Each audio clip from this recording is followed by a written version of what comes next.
우리 오늘 쪽지 시험 볼 게 이거였었죠. 뭐였었냐면은 부가가치세. 그래서 첫 번째로 이제 특징이 있었습니다. 그래서 특징은 간접세 맞고 직접세 아니고, 그다음에 일반 소비세 맞고 개별 소비세 아니고, 그다음에 전단계 세액공제법 맞고 전단계 거래공제법 아니고, 그 다음에 소비지국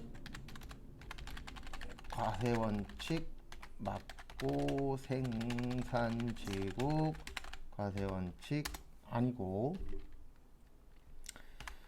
그 다음에 세금 내는 거래를 과세거래라고 합니다. 과세거래 세 가지 있어요. 그래서 재화의 공급, 용역의 공급, 재화의 수입. 그 다음에 재화의 공급이 아닌 것 세 가지, 그 네 가지 있습니다. 물납, 담보, 공매 및 경매 사업의 포괄연금. 그 다음에 간주 공급. 간주는 가짜 공급 이야기하는 겁니다. 가짜인데 진짜로 인정해 주는 거. 그래서 자가 공급, 개인적 공급, 사업상 증여, 폐업 시 잔존재화. 그 다음에 또 보실 게 간주 공급까지 됐고, 필요적 뭐요? 기재사항이 있었죠? 필요적 기재사항에 네 가지. 요것도 좀 잘 물어봅니다, 시험 때. 그래서 공급하는 자의 등록번호랑 상호 및 성명. 그 다음에 공급받는 자의 등록번호, 작성 연월일, 그다음에 공급가액과 뭐에 있었어요? 세액이 있었죠. 그 다음에 분계 몇 번까지 했었냐면 151번까지 풀었었죠. 네, 그래서 그 뒤에 거 쭉 맞춰보고 그 다음에 다음 거 또 보도록 하겠습니다.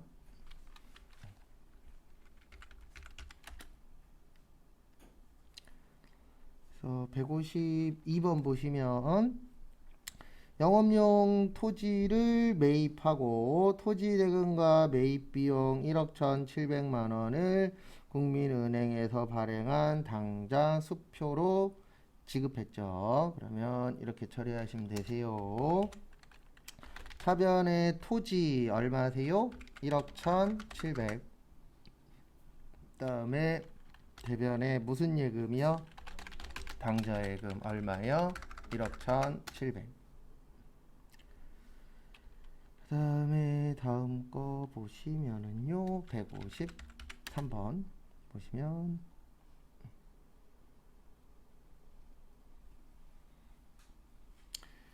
신제품 개발에 성공하여 특허권을 취득하고 특허 출원 등의 재비용 20만원을 현금으로 지급하다. 그래서 대변에 현금 20. 차변에 특허권 출원했죠? 그러면 그냥 뭐예요? 특허권이에요. 특허권은 특허권. 특허권 20. 그 다음에 154번 주식 발행한 거죠. 주식 발행한 거 시험 때 종종 출제가 됩니다. 그래서 주식 발행 나오면 기억하셔야 되는 게 자본금. 그래서 자본금은 주식 발행수 곱하기 무슨 가액이요? 액면가액. 대변의 자본금 1000주에 5,000원이니까 500. 그 다음에 한 주당 얼마예요? 5,100원이죠. 그러면은 당좌 예금으로 510만원. 싸게 발행했어요? 비싸게 발행했어요? 네, 비싸게 발행했죠. 비싸게 발행한 거 뭐라고 하세요? 주식 발행 초과금이라고 합니다.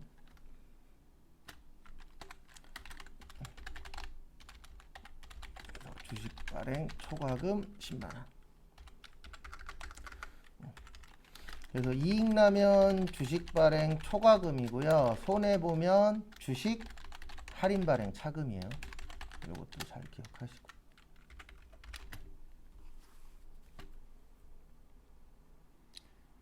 그 다음에 155번.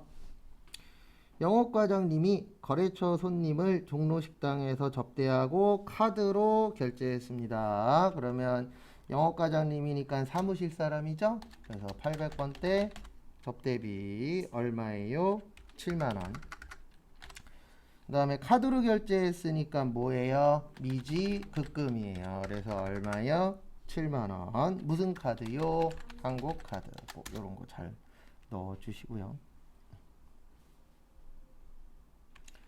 그 다음에 156번. 거기 보시면 이거 월급 줄 때 저기에다 밑줄 좀 쳐주세요. 원천징수. 무슨 징수요? 원천징수. 그래서 원천징수 나오면 요걸 좀 기억을 하셔야 됩니다. 두 가지 있어요. 돈 줄 때는 예수금, 그 다음에 돈 받을 때는 선납세금. 선납세금엔 이자 수익하고 법인세 중간이라. 잘 기억하시고.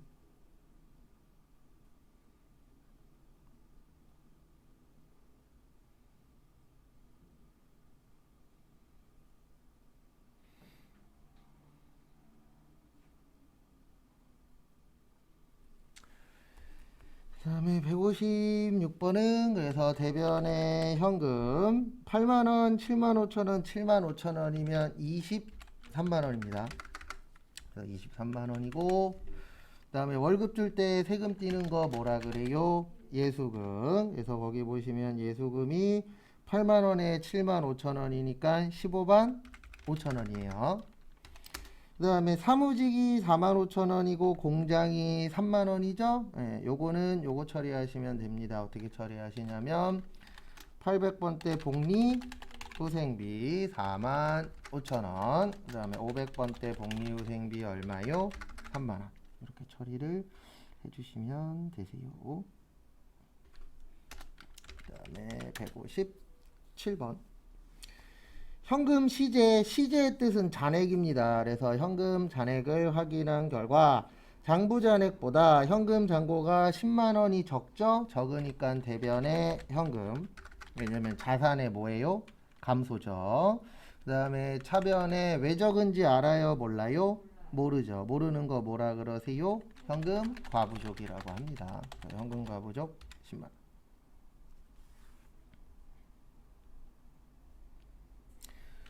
다음에 158번 보시면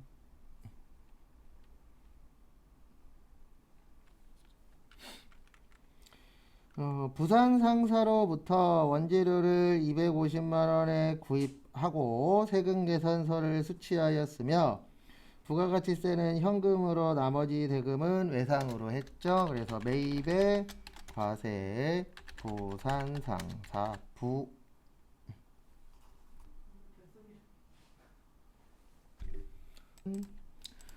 158번은 그래서 차변의 원재료 얼마예요? 250. 그 다음에 세금 25만원. 그 다음에 부가가치세는 현금 줬고요. 그래서 현금 250이 아니고 25만원. 나머지는 외상으로 했죠. 외상 매입금 250.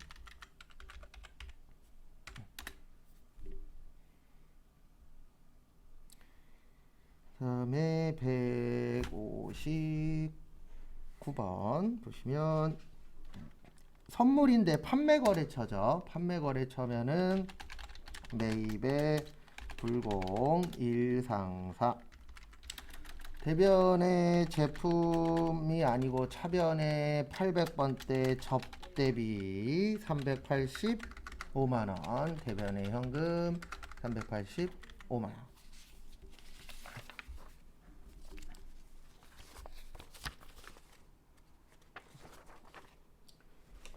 그 다음에 60번. 김갑동에게 제품을 팔았는데 여기에서 키포인트는 저깁니다. 카드로 결제한 거. 그래서 카드로 결제했으니까 뭘로 처리하셔야 돼요? 매출의 카과입니다. 그래서 김갑동 대변의 제품 매출 1,500, 그다음에 세금 150. 네, 결제는 카드로 했죠? 외상 매출금 1,650.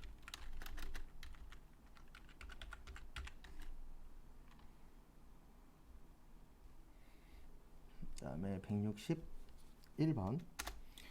해외 기업인 미국에 US $10,000의 수출 제품을 선적하고 대금은 추후에 받기로 하였다. 선적일의 환율은 1,200원이다. 그래서 매출의 수출 미국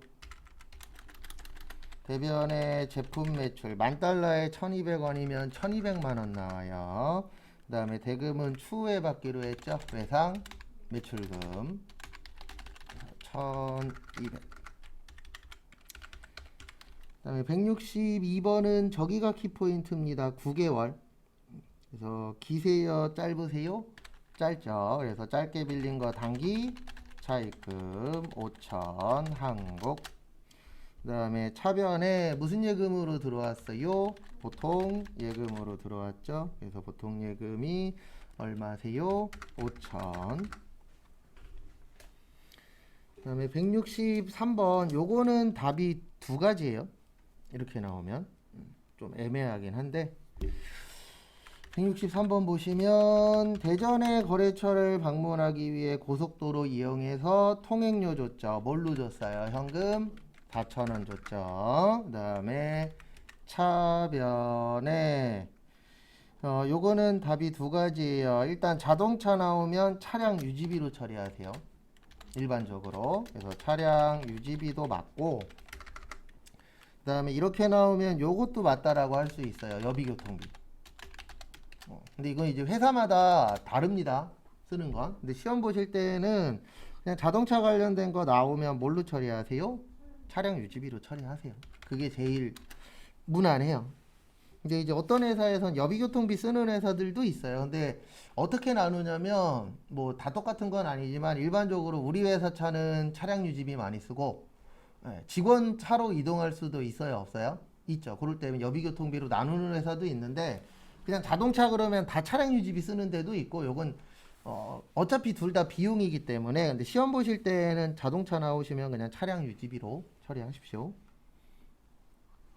그 다음에 164번 원재료를 구입하는 계약은 거래가 아닙니다. 그 다음에 계약금 100만원은 수표 발행했죠. 그러면 대변에 무슨 예금이요? 당좌 예금 100.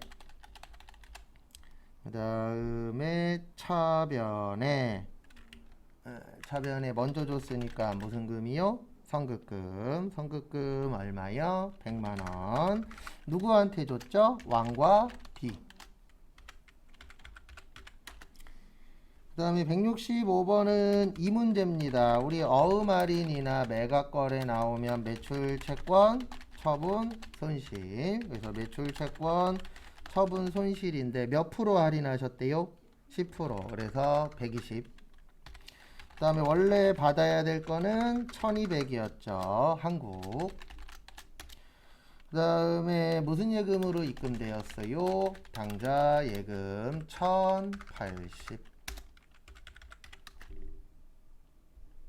그 다음에 166번 보시면 회사는 직원들에게 복리를 위해서 현금으로 줬습니다. 그래서 얼마 줬냐면은 10만원 줬어요. 대변에 현금 10만원. 그 다음에 차변에 요걸 잘 하셔야 돼요. 거기 보시면 복지 차원이기는 한데 아직은 어디에 썼는지 모르죠. 모르는 돈 뭐라 그래요? 가지급금이라고 합니다. 그래서 여기에서는 가지급금이 맞으세요. 왜냐하면 아직 모르니까. 그 다음에 167번 회사는 다음과 같이 증자하기로 결정하고 신주 발행을 하셨습니다. 그래서 대변에 자본금, 그래서 만주에 5,000원이면 5천만 원 나와요. 그 다음에 차변에 주당 6,000원으로 발행했으니까 현금으로 얼마 받는 거예요? 6천만 원 받았겠죠. 그래서 결론은 1,000만 원 어떻게 파신 거예요? 비싸게 판 겁니다. 그래서 우리 비싸게 판 거 뭐라 그래요? 주식 발행 초과금. 그다음에 168번 보시면 신흥전자로부터 컴퓨터를 제조하기 위해서 컴퓨터 부품을 다음과 같이 뭐 하셨어요? 매입했죠. 그래서 매입의 과세 신흥 부. 여기에서 조심하셔야 되는 건 습관적으로 컴퓨터만 보면 비품 쓰시는 분들 계시는데 거기에 힌트가 써 있잖아요. 컴퓨터를 뭐 하기 위해서? 제조하기 위해서. 그러면 이때는 뭘로 처리를 하셔야 돼요? 네, 이때는 뭘로 처리하셔야 되냐면 원재료로 처리하셔야 돼요. 그래서 이게 가장 중요해요. 뭐가 가장 중요하냐면 이거를 왜 갖고 있느냐, 어디에 쓸 거냐, 이런 부분들 있잖아요. 그래서 그런 걸 좀 잘 볼 줄 아셔야 됩니다. 그래서 원재료가 얼마가 되냐면은요, 1,050만원. 그 다음에 세금 얼마예요? 105만원. 그 다음 대변에 뭘로 줬냐면은 외상이죠. 그래서 외상 매입금 1,155만원. 그 다음에 169번 화물차죠. 승용차 아니면 신경 쓰실 거 없습니다. 그래서 화물차는 이렇게 됩니다. 어떻게 되냐면은요, 매입의 과세, 한국공업부. 차변에 고장났으니까 800번대 차량 유지비, 이거 500번대로 보실 수 있는데 여기에 정확하게 오라는 힌트가 없죠. 예, 그럴 때는 그냥 몇으로 보세요? 8로 보세요. 그 다음에 보시면 차량 유지비 그래서 얼마세요? 30.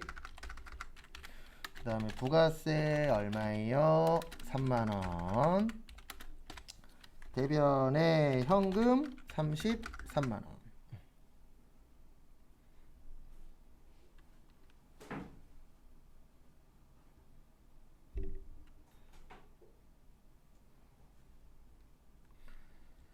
다음 것도 보시면 170번. 거래처인 우리 컴퓨터에 제품을 파셨대요. 그러면은 매출의 과세 우리 컴퓨터 부. 그 다음에 제품 팔았다. 제품 매출 1200.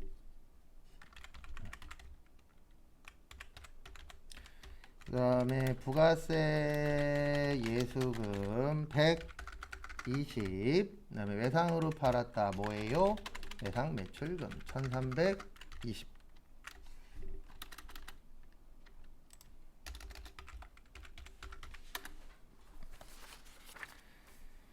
네, 171번 수출업체인 대한무역에 로컬 LC에 의하여 제품을 납품했죠. 로컬 LC 나오면 매출의 영세 대한무역부.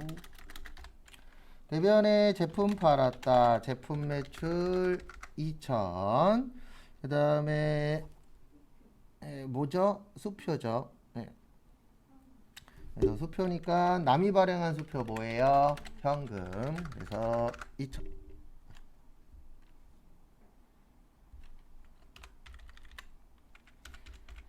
172번은 비영업용 소형 승용차죠. 매입의 불공, 제1의 부. 우리 승용차 뭘로 처리하세요? 차량 운반구 1650. 대금은 전액 뭘로 줬어요? 현금 줬죠? 그래서 불공은 기억하셔야 되는 게 부가가치세 포함해서 처리하는 겁니다. 그 다음에 173번 또 주식 발행 나왔죠. 주식 발행 종종 나옵니다. 그래서 대변의 자본금 700 얼마요?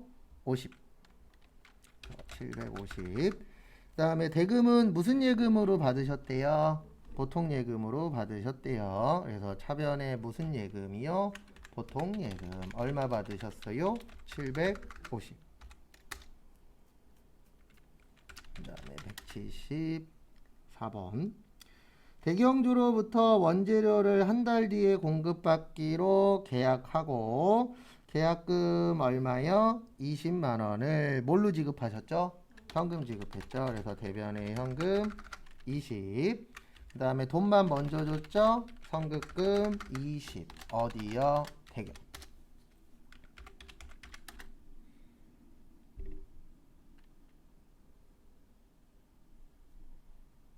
그 다음에 175번 우리 공장에서 쓴 통신비는 몇 번대요? 500번대 45,000원. 사무실은요 800번대 55,000원. 뭘로 줬어요? 현금. 얼마 줬죠? 10만원.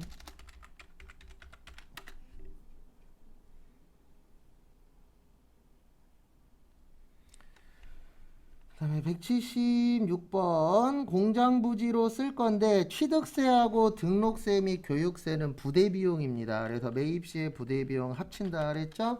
그래서 토지는 1억 560. 그 다음에 대변에 현금으로 560. 그 다음에 통장에서 얼마 나갔어요? 1억 나갔죠? 그래서 보통 예금 얼마요? 1억.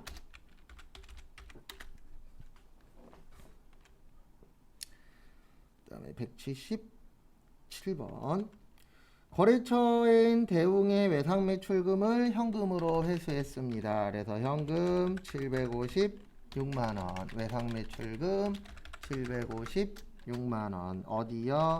대웅. 그 다음에 178번은 곰달래 전자에 원재료 외상대금 33만원을 현금 지급했죠. 그러면 외상 매입금 33만원 곰달래.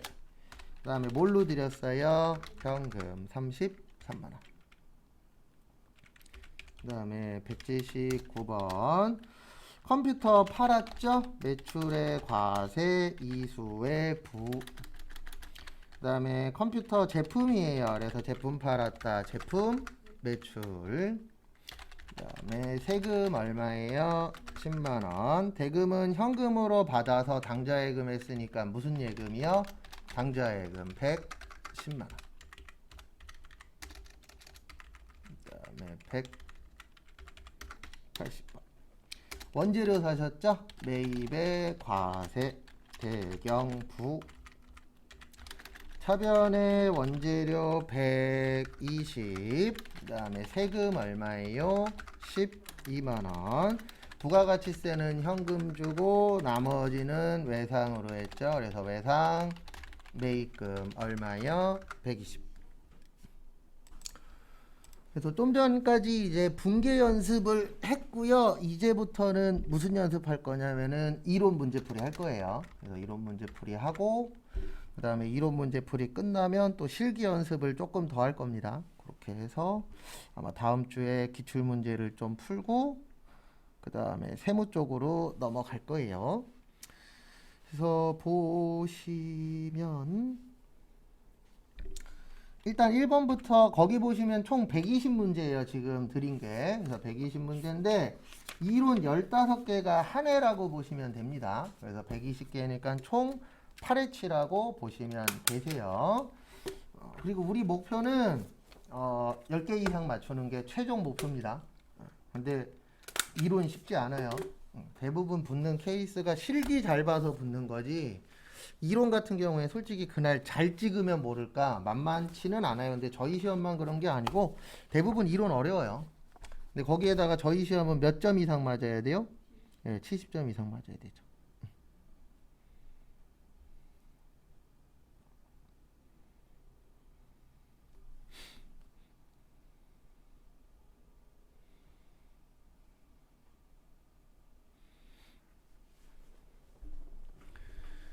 그 다음에 보시면 그래서 1번부터 15번까지는 같이 보고 그 다음 거부터는 풀고 맞추고 할 건데요. 이 120개 풀면서 제일 중요한 거는 뭐냐면 맞추는 게 아니고 얼마나 기억하느냐가 제일 중요합니다. 그래서 기억 안 나는 거는 다시 외워주셔야 되세요. 그래서 거기 보시면 1번 감가상각 방법 중 유형자산의 내용연수 동안 저기에다 밑줄 치세요. 매기 동일한 금액. 그래서 매번 똑같은 금액이니까 무슨 법이에요? 네, 정액법이에요. 그래서 정답은 3번. 시험 때는 그렇게 푸는 거고 연습 때에는 우리 생산량 비례법 공식이 취득원가 마이너스 잔존가치 곱하기 예정 총 생산량분의 단기 생산량. 그 다음에 정률법은 취득원가 마이너스 감가상각 누계액 곱하기 뭐요? 정률. 그 다음에 정액법은 취득원가 마이너스 잔존가치 나누기 내용연수. 그래서 정률법은 초기에 감가상각비가 크다. 그 다음에 정액법은 매년 감가상각비가 일정하다. 그 다음에 이중 체감 잔액법이라고 되어 있는데요. 네, 취득원가 마이너스 감가상각 누계액 곱하기 내용연수분의 몇이요? 2. 이런 식으로 시험 볼 때까지 계속 정리를 하셔야 돼요. 왜냐면 오늘은 답이 정액법이지만 내일도 답이 정액법은 아니잖아요. 그래서 항상 어쩔 수 없이 하는 얘기인데 시험 볼 때는 결과가 중요합니다. 근데 시험 보기 전까지는 과정이 중요해요. 근데 솔직히 과정을 인정을 안 해줍니다. 결과가 나쁘면 과정도 뭐 한 거예요? 나쁘게 되는 거예요. 어쩔 수 없어요. 왜냐면 우리나라는 뭐만 봐요? 결과만 보잖아요. 그래서 항상 보면은 올림픽 때 보면 2등, 3등 괜찮다라고 하잖아요. 근데 결과적으로 나중 되면 몇 등만 알아줘요? 1등만 알아주는 나라잖아요. 그래서 2등, 3등은 별로 취급 안 해요. 근데 과정이 있어야 결과가 있는 건데 나라 자체가 결과만 보잖아요. 그 다음에 2번 보시면 전산이 신주 100주를 11,000원에 발행했죠. 그러면 대변의 자본금 얼마예요? 100만원. 그 다음에 현금 받았다라고 치면은 차변의 현금 얼마요? 110만원. 더 비싸게 발행한 거 뭐라 그랬죠? 주식 발행 초과금. 그래서 정답 몇 번이요? 1번. 그러니까 이론 문제라 그래서 꼭 이론만 나오는 거 아니에요. 분계 문제도 종종 나옵니다.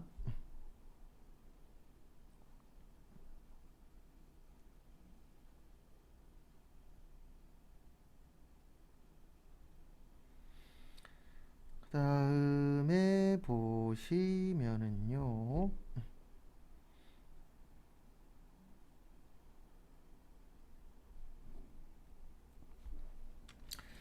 3번 다음 중 영업의 수익인데 여기 잠시만 보세요. 이런 문제 나오면 이렇게 푸는 거예요. 지금 저희가 등록되어 있는 게 3300이죠. 그럼 여기 3300 가셔서 그리고 요 3300은 제가 오늘 이따가 기출문제를 보내드릴 거예요. 그러면 여기에다가 제가 넣어 놓을게요. 뭘 넣어 놓을 거냐면은 어디 갔냐? 요거 2021 왜 세무가 있지? 회계 또 어디 갔어? 전산 세무 잠시만요. 여기 있구나. 요거 전산회계 1급 백데이터 여기에 넣어서 이따가 보내드릴게요. 그래서 보내드리면 집에서 연습하실 분들은 요거 설치하시면 되고 그 다음에 설치 잘 안되면 연락 주세요. 그러면 제가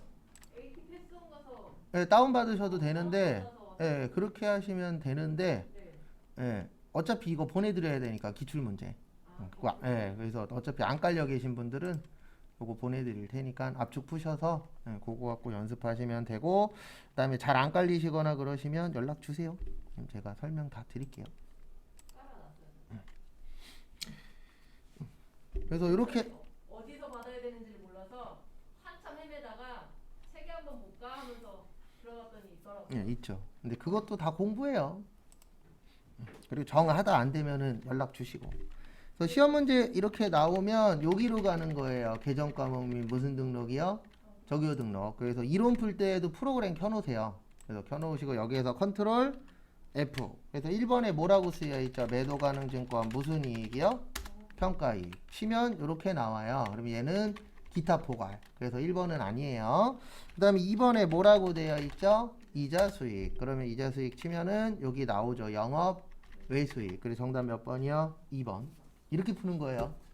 종류 종종 물어봐요. 시험 볼 때 평균 하나 내지 두 개는 종류 같은 거 물어보거든요. 안 나올 때도 있긴 있습니다. 많이 나올 때는 3, 4개까지 나올 때도 있고, 그럴 때는 그냥 여기 오셔서 컨트롤 F로 찾으세요. 원래 제일 좋은 건 이게 제일 좋아요. 보자마자 매도 가능 증권 평가 이익은 기타 포괄 손익 누계액이야.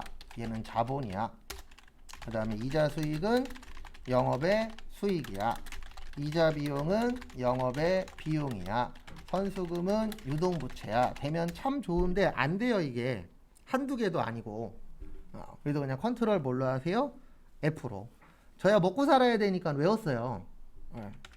근데 여러분들은 이거 외울 시간에 딴 거 해야 되잖아요. 그래서 그냥 이럴 경우에는 뭐 하라고요? 컨트롤 F로 찾으십시오. 그 다음에 4번은 저기에다 밑줄 치세요. 수익인식, 비용인식. 그래서 이따 또 정리를 해드릴 건데요. 우리 그 비용은 발생주의라는 걸 써요. 무슨 주의요? 발생주의. 그 다음에 수익은 실현주의.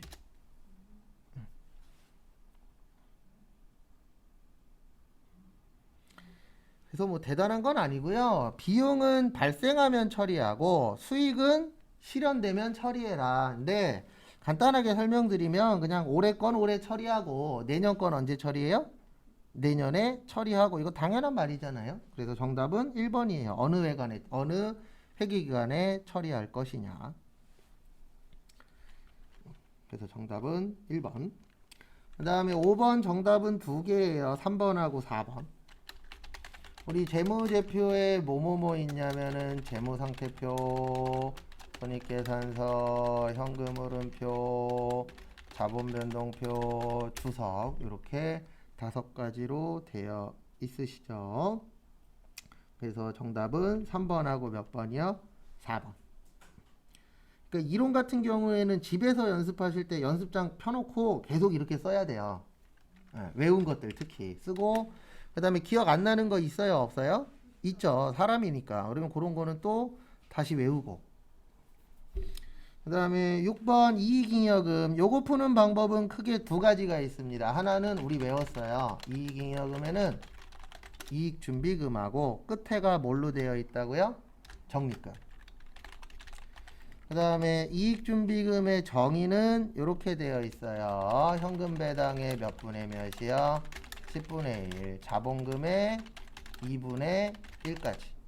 그래서 이렇게 외워서 푸는 방법이 하나 있고요. 그래서 정답은 3번이에요. 이렇게 푸는 방법이 하나 있고, 그 다음에 또 하나는 이렇게 하는 방법도 있습니다. 어떻게 하는 방법도 있냐면 여기 가는 거예요. 여기 여기 계정 과목 및 무슨 등록이요? 적요 등록. 여기를 또 가셔서 어떻게 하시냐면은 컨트롤 뭐요? F. 그래서 컨트롤 F하고 정답은 3번이라 그랬죠. 그래서 보시면 3번이 주식 발행 무슨 금이요? 초과금. 치면은 여기 자본잉여금이라고 나와요. 아니면 이렇게 찾는 것도 있어요. 여기 앞에 보면 번호 있죠. 341번이 여기에요. 341번부터 350번까지. 그래서 문제 푸실 때 꼭 프로그램 켜놓으시고 이렇게 하는 게 안전합니다. 그래서 참고하시고요. 그래서 정답은 몇 번이요? 3번. 그 다음에 7번은 저기 대손충당금이라고 있습니다. 무슨 충당금이요? 대손충당금. 우리 외울 때 이렇게 외웠어요. 보충법. 그 다음에 대손 상각비는 매출채권이고요. 외상매출금하고 무슨 어음이요? 받을 어음. 그래서 얘는 판매비와 관리비. 그 다음에 기타의 대손 상각비는 매출채권이 아닐 때, 그래서 대여금하고 미수금, 영업 외뷰.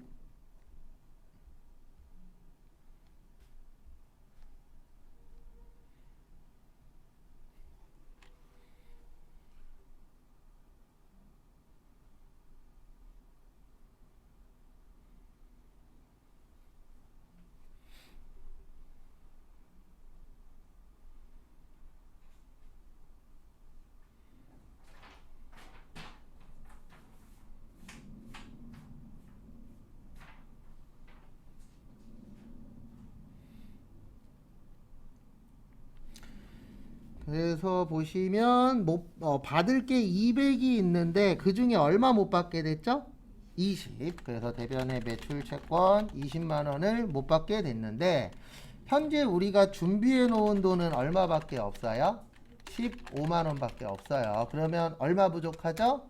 5만 원 부족하죠. 이 모자른 걸 처리할 때 두 가지로 나누어지는 것이에요. 몇 가지로요? 두 가지. 그래서 매출 채권일 때는 대손상각비. 그래서 지금은 매출 채권이니까 뭐요? 대손상각비. 그 다음에 매출 채권이 아닐 때는 뭐요? 기타의 대손상각비. 이렇게 이제 두 가지로 나누어집니다. 그래서 정답은 몇 번이요? 네, 정답은 4번. 그래서 충당 그러면 뭐 하는 돈이라고요? 준비하는 돈이에요. 그래서 우리가 뭐 아파트에서도 준비하는 거 있잖아요. 예, 장기수선 충당금이라고 있어요. 예, 그래서 나중에 혹시 그 오래된 아파트 가실 때 특히 장기수선 충당금이 얼마 있냐가 중요해요. 왜냐면 만약에 큰 공사가 터졌어. 3억짜리야. 근데 장기수선 충당금이 3천만 원밖에 없어. 그러면 2억 7천만 원을 관리비 낼 때 그거를 이제 뭐 3년이면 3년 동안 나누어서 내야 돼요. 예, 이게 그냥 뭐 공짜로 되는 게 아니잖아요. 근데 우리나라 대부분 장기수선 충당금이 적어요. 왜냐면 대부분 사람들이 이 아파트를 처음에 살 때 오래 살 생각으로 사는 사람들이 몇 명 없어요. 대부분 어떤 생각이냐면 집값 오르면 아니면 3년 후에 5년 후에 뭐 할 거예요? 팔 거야. 이런 마인드이기 때문에 장기수선 충당금 많이 거두면 TV에 가끔씩 나오잖아요. 관리사무실 와서 뭐 욕하고 집어던지고 하시는 분들. 그 이유 중에 여러 가지가 있는데 그 이유 중에 하나가 관리비 많이 내라 그러면 그런 경우들도 있대요. 실제. 그래서 우리나라의 제일 문제는 오래된 집들 있잖아요. 거기 수리를 못 해요. 돈이 없으니까. 그리고 거기에 사시는 분들도 돈 나가는 건 원하지 않잖아요. 그 다음에 8번은 두 가지로 설명드릴 거예요. 재무상태표하고 손익계산서. 그래서 둘 다 총액주의예요. 그래서 총금액으로 쓰는데 자본만 상계 처리합니다. 요거는 세무 때 자세히 볼 거예요. 회계 때도 나오긴 하지만. 그 다음에 손익계산서도 총액주의인데 이게 무슨 뜻이냐면 만약에 A라는 회사가 있는데요. 외상매출금이 300만 원 있어요. 그 다음에 외상매입금이 200만 원 있어요. 그러면은 이렇게 생각하는 사람이 있을 수 있겠죠. 외상매출금 300 있네. 그러면 300 받아서 200 갚으면 얼마 남죠? 100만 원 남죠. 그러면 이 회사는 좋은 회사야. 이렇게 생각하는 사람도 있을 수 있고, 그 다음에 저 같은 사람은 이렇게 생각할 수도 있어요. 외상대금 못 받으면 어떡하지? 그러면 200만 원 못 갚을 수도 있어. 그러면 이 회사는 안 좋은 회사야. 이렇게 판단할 수 있어요? 없어요? 있어요. 그래서 총금액으로 주면은 알아서 그 정보를 이용하는 사람이 판단하는 겁니다. 그래서 지금도 집값도 보면 계속 올라가고 있는데 뭐 더 올라갈 거다라고 보는 사람도 있고, 그 다음에 뭐 보합될 거다라고 보는 사람도 있고, 떨어질 거라고 보는 사람도 있죠. 그거에 대해서 누가 잘했다 잘못했다 할 필요 없어요. 왜냐면 선택은 누가 하는 거예요? 본인이. 근데 항상 사람들이 뭐라고 하는 이유는 딱 하나예요. 선택은 본인이 해놓고선 잘 되면 내가 잘해서, 안 되면 국가가 못해서. 이게 문제예요, 항상. 그 다음에 만약에 이거를 순액으로 쓰면은 이렇게 되는 거예요. 외상매출금 얼마만 보여주는 거예요?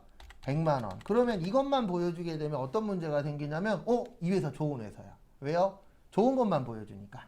그래서 이렇게 보여주지 말고 어떻게 보여줘라? 전체로 보여줘라. 그러면 판단은 누가 할 것이다? 소비자가. 투자자가 하겠죠. 그 다음에 재무상태표는 구분해서 표시해요. 그래서 표시한다 그래서 표예요. 그 다음에 손익계산서는 구분해서 뭐예요? 계산해요. 이거 구분 계산 나중에 어디 있는지 알려드릴 겁니다. 위치. 그래서 표시하냐 계산하냐 그런 차이가 있고요. 그 다음에 다음 것도 보시면은요.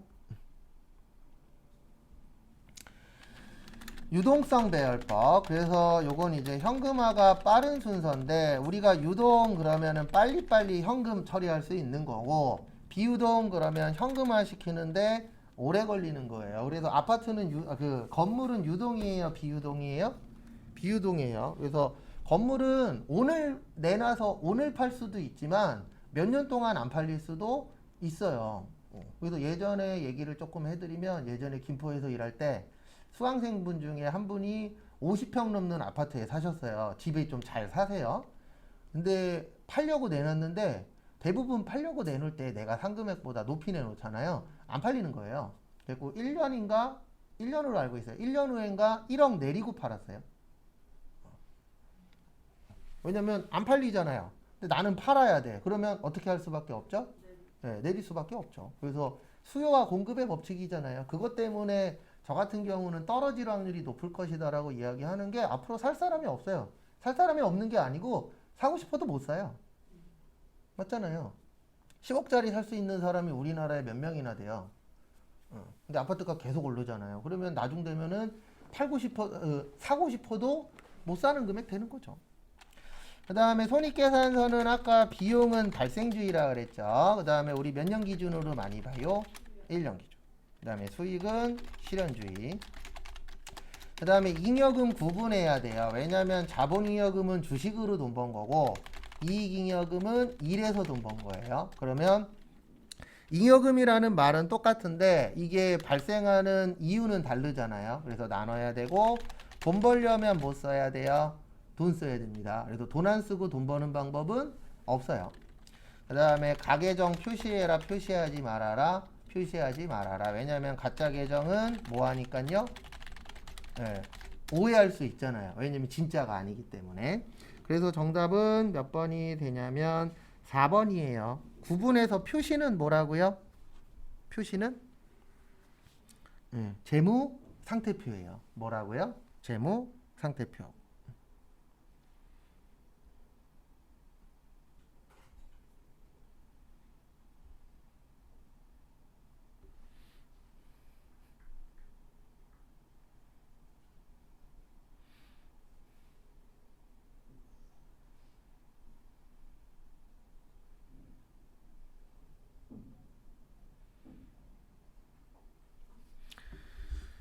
그 다음에 다음 거 보시면요.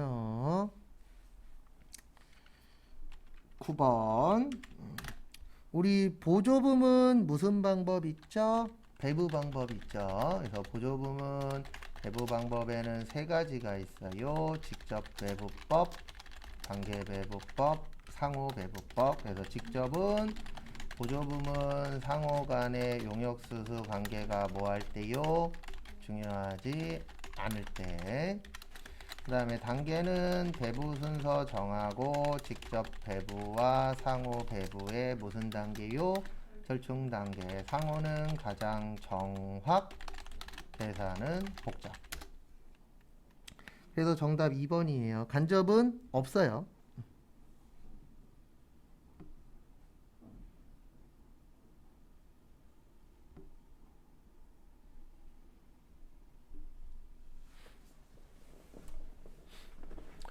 다음에 10번.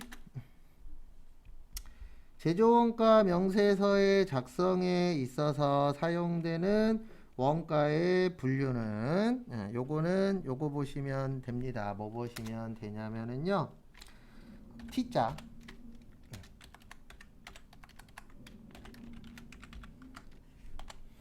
그래서 우리 외울 때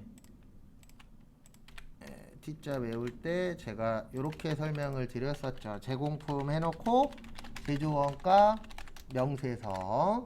그래서 기초 제공품, 직접 재료비, 직접 노무비, 직접 경비, 제조 간접비.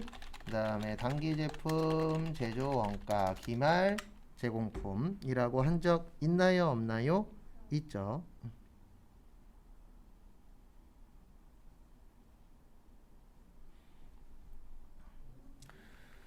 다음에 그래서 정답은 2번이에요. 재료비, 노무비, 제조 간접비.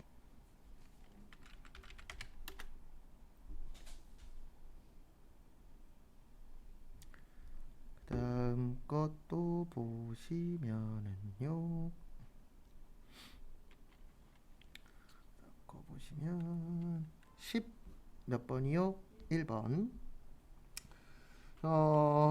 다음 페이지 넘겨보시면 3번에 뭐라고 써 있냐면은 이렇게 써 있을 거예요. 총이라고. 뭐라고 써 있어요? 총. 그래서 11번 문제는 응용 문제입니다. 그래서 총 나오면은 긴 거 써요? 짧은 거 써요? 짧은 거 써요. 그래서 제공품 계정 우리 그때 2개 외웠었잖아요. 그래서 그때는 짧은 거. 그리고 기억 안 나면 다시 외우면 돼요. 아직 시간이 있으니까.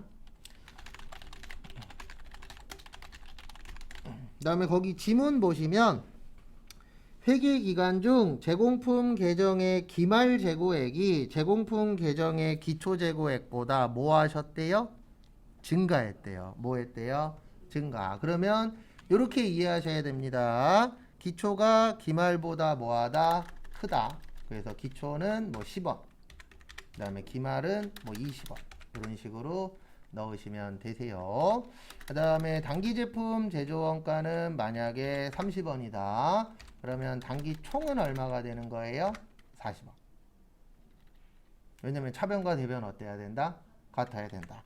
숫자를 넣는 이유는 딴 거 없어요. 숫자를 넣으면 크다 작다 구별하기가 어때요? 쉬워요. 그래서 여기에서는 두 가지를 이해를 하셔야 돼요. 하나는 차변 대변 똑같다. 그 다음에 또 하나는 지문에 나와요. 그래서 지금 보시면 기초보다 기말이 뭐가 돼요? 크대요. 그래서 그거 가지고 하시면 됩니다. 그 다음에 12번.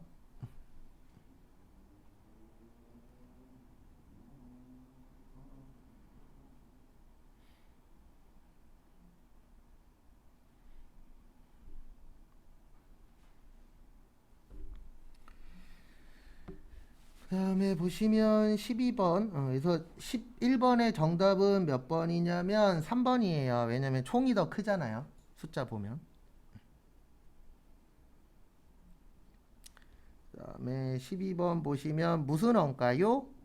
제조 원가. 그래서 제조 원가 보시면은요.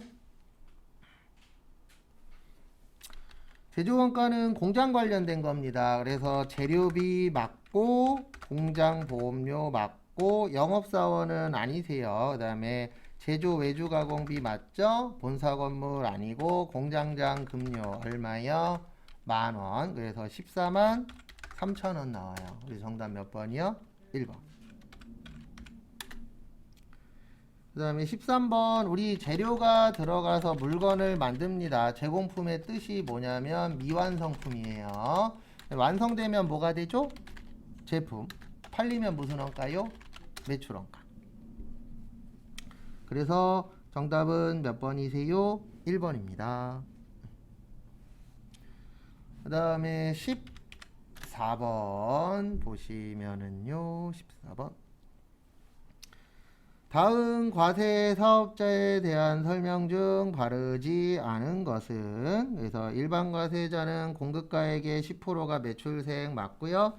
우리 아직 이거 안 외웠어요. 정답은 2번이에요. 간이 과세자는 연간 매출액이 4,800이 아니고 8,000인데 요거는 다음 주 월요일 날 외울 겁니다. 그래서 간이 과세자 외울 건데 이렇게 되어 있어요. 개인만 가는. 그 다음에 직전 연도 공급 대가가 8천만 원 미만. 그 다음에 공급대가가 4,800만 원이 안 되면 영수증 발행할 수 있고 4,800이 넘으면 세금계산서 발행할 수 있어요. 그래서 4번도 맞아요. 간이과세자도 세금계산서 발행할 수 있는데 얼마 기준으로 나누어지는 거예요? 4,800. 그 다음에 4,800만 원이 안 되면 영세사업자로 봐서 납부도 안 합니다. 그래서 정답은 몇 번이세요? 2번이요. 4,800이 아니고 8,000. 근데 예전에는 4,800이었어요. 요거는 이제 바뀐 거고.